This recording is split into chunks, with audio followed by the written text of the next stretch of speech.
Oui, donc ces deux lycées avaient été sortis de la délibération de l'an dernier et avaient donc échappé à la fusion à laquelle malheureusement d'autres lycées moins chanceux n'avaient pu se soustraire. Donc cette délibération sortie hier par la porte revient aujourd'hui par la fenêtre.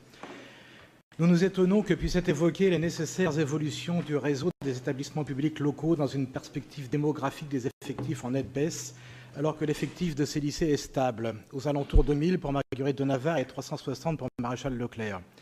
Ces deux lycées sont éloignés d'environ 300 mètres et une fusion aboutirait évidemment à des suppressions de postes administratifs, éloignant encore un peu plus les élèves et les parents des lieux de décision et de concertation. Cet éloignement dans tous les domaines, dû à la suppression des services publics dans tous les territoires, est une des causes du mouvement social que nous connaissons actuellement, je vous le rappelle. On peut craindre également des mutualisations et suppressions de postes d'enseignants à terme. Nous nous étonnons également que des lycées de cette taille soient considérés comme suffisamment petits pour être fusionnés, alors qu'il existe dans la même ville un lycée privé confessionnel de 380 élèves qui bénéficie des largesses de la région, sans que vous trouviez quelque chose à redire sur sa petite taille. Y aurait-il deux poids, deux mesures?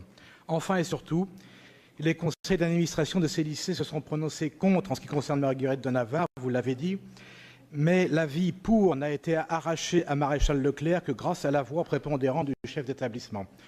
Le tout après une pseudo-concertation décidée du jour pour le lendemain avec les services du rectorat en présence de M. Degnaud.